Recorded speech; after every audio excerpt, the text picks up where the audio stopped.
Hello and welcome to Ninja Prep. This is Kapil Goyal, your educator and mentor for PG physics. तो nuclear physics के questions हम discuss करेंगे इस lecture के अंदर। एंड इसके पहले भी काफ़ी सारे लेक्चर्स मैंने आप लोगों के साथ डिस्कस किए हैं। होपफुली इसके पहले जितने भी लेक्चर्स मैंने डिस्कस किए हैं वो अच्छे से समझ आ गए होंगे, और आई एम श्योर कि ये लेक्चर जो मैं डिस्कस करने वाला हूँ ये भी आपको अच्छे से समझ आने वाला है। तो चलिए स्टार्ट करते हैं। तो पहला जो क्वेश्चन हमें स्क्रीन पर दिख रहा है उसमें हमें बोला गया है, in uh uranium radioactive series the initial nuclei, initial जो न्यूक्लियस है उसकी जो हमें फॉर्मूला दिया हुआ है वो है 92U और 238, और फाइनल जो प्रोडक्ट आ रहा है वो आ रहा है 82 यूरेनियम 206। तो हमें बताया पूछा है कि अल्फा पार्टिकल कितने रिलीज हुए हैं। तो अल्फा पार्टिकल जो है वो क्या है 2He4। तो मैं क्या करूँगा, अल्फा पार्टिकल निकालने के लिए मैं करूँगा 238 में से माइनस करूंगा 206। तो 206 को माइनस करेंगे तो 8 माइनस 6 कितना बच गया 2, और ये हो गया 3। तो यहाँ कितना है 4 है, तो 32 को डिवाइड कर दो 4 से, तो यहाँ पर कितना आ गया 8। तो अल्फा पार्टिकल कितने हो गए, 8 अल्फा पार्टिकल हो गए। ठीक है, तो आंसर तो आपका आ गया कितना 8 आ गया। अब आपको मान लो ये और पूछ ले कि बीटा पार्टिकल कितना है, तो बीटा पार्टिकल कैसे निकालोगे, वे 8 है तो 8 को मल्टीप्लाई करो 2 से, है ना। तो 8 मल्टीप्लाई बाय 2, तो ये बन गया 16। तो यहाँ पर इसके प्रोटॉन नंबर अगर आप कम करते हो तो प्रोटॉन नंबर 16 कम करते हो तो ये कितना बन जाएगा, ये बन जाएगा 76। अब यहाँ पर कितना आ रहा है 82 आ रहा है, 82 आ रहा है मीन्स आप इसमें ऐड करोगे 6 और, तो ये हो जाएगा 82। तो अगर आप पूरा इसको सॉल्व करते हो तो यहाँ पर क्या निकलेगा, यहाँ पर निकलेगा 8 अल्फा पार्टिकल्स, 8 अल्फा पार्टिकल्स, और 6 जो होंगे वो होंगे बीटा पार्टिकल्स, 6 जो होंगे वो होंगे बीटा पार्टिकल्स। तो हमें अल्फा पार्टिकल ही पूछा है तो आंसर हमारे पास आ जाएगा 8। नेक्स्ट क्वेश्चन पे आ जाओ। नेक्स्ट क्वेश्चन में बोला है the binding energy per nucleon in nucleus with mass number A is close. Maximum जो होता है वो होता है फेरस के लिए, और ये एटॉमिक नंबर किसके लिए होता है 56 के लिए, फेरस का होता है 56 के लिए। और यहाँ पर जब हम इसकी बाइंडिंग एनर्जी की बात करेंगे तो इसकी जो बाइंडिंग एनर्जी है वो अप्रॉक्सीमेट आती है 8.5 मेगा इलेक्ट्रॉन वोल्ट। यदि मैं एटॉमिक नंबर 180 के ऊपर जाता हूँ तो ये जो बाइंडिंग एनर्जी है डिक्रीज होना स्टार्ट हो जाती है, और उसके बाद ये जो बाइंडिंग एनर्जी है 180 के ऊपर जाता हूँ तो वहाँ जाके लगभग इसकी वैल्यू आती है 7.5 मेगा इलेक्ट्रॉन वोल्ट। ठीक है, 7.5 मेगा इलेक्ट्रॉन वोल्ट। और a ग्रेटर देन 20 के लिए लगभग ये वैल्यू बनती है अपने पास 8 मेगा इलेक्ट्रॉन वोल्ट। हमें पूछा है मैक्सिमम का, तो मैक्सिमम का 8.5 होता है, और ये किसके लिए होता है जो फेरस है उसके लिए होता है। तो आंसर कितना आ जाएगा 56। The quark composition of neutron. अब न्यूट्रॉन जो है, न्यूट्रॉन का जो चार्ज है वो है 0। न्यूट्रॉन का अगर आप चार्ज निकालोगे तो न्यूट्रॉन का चार्ज जो है वो 0 है। अब जो क्वार्क कंपोजिशन में U है, U का मतलब है अप क्वार्क, तो अप क्वार्क का जो चार्ज है वो है 2/3e, और D का मतलब है डाउन क्वार्क, तो डाउन क्वार्क कितना हो गया -1/3e। तो यहाँ से कॉम्बिनेशन बनाओ UDD, तो UDD बनाते हो तो ये बनता है 2/3e, ये बनता है D/3e, ये माइनस का, और ये बनता है D/3e। तो यहाँ से ये क्या बन जाएगा 0 बन जाएगा। तो 0 बन गया तो हमारे पास जो आंसर आ जाएगा UDD। आप इसको ऐसे कॉम्बिनेशन बना के चेक कर सकते हो, है ना, तो आपको इजीली ये समझ में आ जाएगा। नेक्स्ट आइसोस्पिन निकालना है सिग्मा माइनस का, और किस डायरेक्शन में, Z डायरेक्शन में। Z डायरेक्शन में मतलब ये I3 कंपोनेंट पूछ रहा है। कौन सा कंपोनेंट पूछ रहा है I3। तो सबसे पहले जो सिग्मा है उसका मल्टीप्लेट कितना होगा, तो मल्टीप्लिसिटी इसकी होती है 3। इसकी जो मल्टीप्लिसिटी होती है वो कितनी होती है 3 होती है। 3 कैसे होती है, एक होता है सिग्मा प्लस, एक होता है सिग्मा नॉट, और एक होता है सिग्मा माइनस। तो मल्टीप्लिसिटी का फॉर्मूला होता है m = 2i + 1। तो ये हो गया 3 = 2i + 1। तो यहाँ से i की जो वैल्यू है वो कितनी आ गई, 1 आ गई। i की वैल्यू कितनी आ गई, 1 आ गई। अब I3 जो है I3 वो क्या है, कॉम्पोनेंट इन Z डायरेक्शन। ये क्या हो गया, कॉम्पोनेंट इन Z डायरेक्शन। तो इसकी वैल्यू कहाँ से कहाँ तक होगी, -i से +i तक। तो -i2 + i, तो ये कहाँ से कहाँ तक जाएगा, -1 0 और 1। तो 1 किसके लिए अलॉट होगा, ये होगा हाईएस्ट जिसका चार्ज होगा यानी कि सिग्मा प्लस, और लोएस्ट किसके लिए होगा, जिसका नेगेटिव चार्ज होगा यानी सिग्मा माइनस, और सिग्मा 0 के लिए कितना आ जाएगा, ये 0 आ जाएगा। तो हमें किसके लिए पूछा है, सिग्मा माइनस का Z डायरेक्शन में। तो सिग्मा माइनस का Z डायरेक्शन में जो Z डायरेक्शन में कंपोनेंट यानी कि I3 कंपोनेंट है वो कितना आ जाएगा, -1। तो हमारे पास आंसर कितना आ जाएगा -1। और अगर आपसे आई पूछा जाता, सिर्फ आई पूछा जाता है, तो आई का आंसर कितना निकलता, 1 निकलता। तो आंसर कितना आ जाएगा इसमें, बी आ जाएगा। Next, parity is not conserved in the process. किस प्रोसेस में पैरिटी कंजर्व नहीं है? तो देखो पाई प्लस के लिए जो इंट्रिंसिक पैरिटी है, इसकी इंट्रिंसिक पैरिटी जो पाई प्लस की है, पी पाई प्लस, वो कितनी होती है, -1। और इसी तरह से पी पायोन नॉट की भी कितनी होगी, -1 होगी।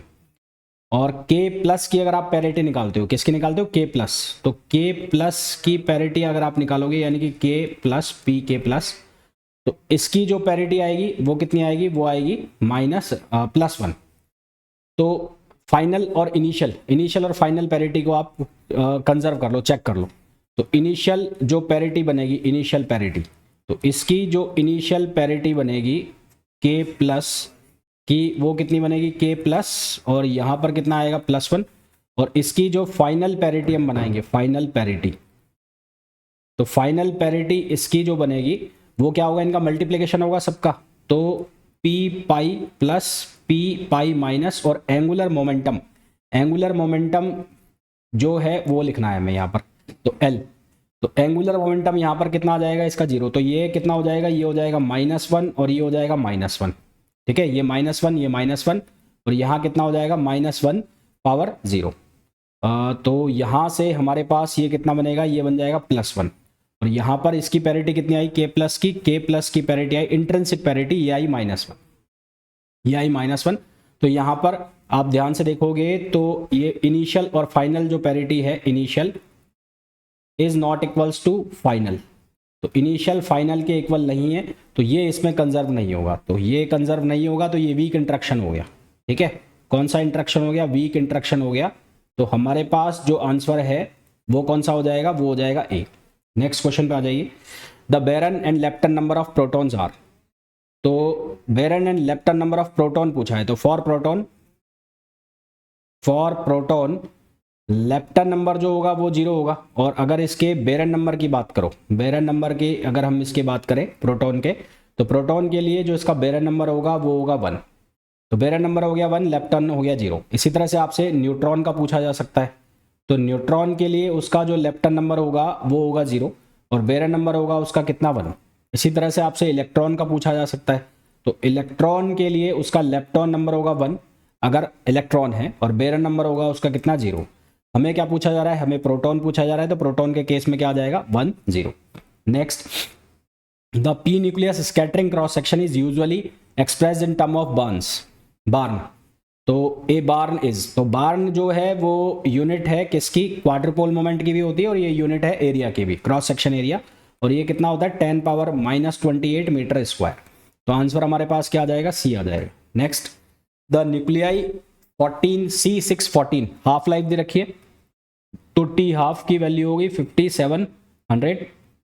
टोटल टाइम जो है वो है 3 × 5700।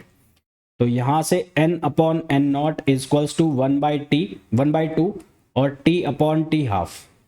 तो n/n0 की वैल्यू कितनी हो गई है, n0 की वैल्यू होगी 200, और ये हो गया 1/2, और t की वैल्यू कितनी है, 3 × 5700, और t हाफ की वैल्यू है 570। तो ये कैंसिल हो गया यहाँ से। तो n की वैल्यू कितनी हो जाएगी, 200/8, और इसको जब हमने सॉल्व किया तो आंसर आ जाएगा 25। तो आंसर कितना आ जाएगा, 25 आ जाएगा। Next, when an electron and alpha particle are accelerated. तो वेलोसिटी का रेशो बताना है। तो पहले मैं लिख लेता हूँ इलेक्ट्रॉन के लिए, तो हाफ me मतलब इलेक्ट्रॉन, ve² और इंटू q इंटू v, इसको लिख दिया मैंने इक्वेशन फर्स्ट। फिर मैं लिख दूंगा प्रोटॉन के लिए mp, ये लिख दिया मैंने vp², ये qv, और ये इक्वेशन 2। 1 को 2 से डिवाइड कर दो, तो ये बनेगा me/ve² अपॉन mp/vp², और ये 1 हो गया। तो यहाँ से ve/vp² इक्वल्स टू हो जाएगा mp/me। अब mp यानी कि मास ऑफ प्रोटॉन 1836 टाइम्स ज़्यादा होता है, तो ये आ जाएगा 1836, और यहाँ से ve/vp वो आ जाएगा √1836। तो अप्रॉक्सीमेट आंसर जो हो जाएगा वो हो जाएगा 1830, और इसका रूट। तो आंसर हमारे पास कौन सा आ जाएगा, बी आ जाएगा। Next, the Fermi theory of beta decay Kurie plots are almost, तो क्यूरी प्लॉट्स जो होते हैं वो ऑलमोस्ट स्ट्रेट लाइन होता है फर्मी डीके के लिए। तो क्यूरी प्लॉट किस लिए बनाया जाता है? Is use to analyse the energy spectrum. Energy spectrum जो बीटा जो पार्टिकल है उसमें जो एनर्जी स्पेक्ट्रम होता है एमिटेड बीटा पार्टिकल का, उसके लिए क्यूरी प्लॉट बनाया जाता है और ये एंड पॉइंट एनर्जी को फाइंड आउट करने के लिए यूज होता है। तो मैं यहाँ लिख भी देता हूँ, it is used to analyse the energy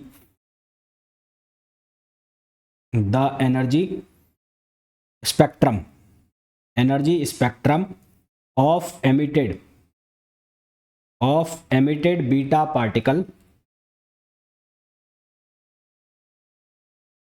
beta particles और एंड पॉइंट एनर्जी जो है वो इसी बीटा पार्टिकल का जो कंटिन्यूअस स्पेक्ट्रम बनता है उसी में बनती है, एंड पॉइंट एनर्जी। तो ये जो लाइन बनेगी कैसी बनेगी? Straight line. तो आंसर क्या आ जाएगा? स्ट्रेट लाइन आ जाएगा। Next, Fermi theory of beta DK provides indirect evidence of existence of. तो बीटा डीके जो है वो एग्जिस्टेंस बताता है न्यूट्रिनो और एंटी न्यूट्रिनो का। क्यों? क्योंकि यहाँ पर वायलेशन होता है, violation of conservation of momentum. तो यहाँ मोमेंटम का एक तो कंजर्वेशन नहीं होता, लीनियर मोमेंटम का कंजर्वेशन यहाँ पर नहीं लगता, तो इसलिए यहाँ पर इंट्रोड्यूस किए गए पाउली हाइपोथेसिस के बाद न्यूट्रिनो और एंटी न्यूट्रिनो। दो तरह के डीके होते हैं, एक होता है बीटा माइनस डीके, एक होता है बीटा प्लस डीके।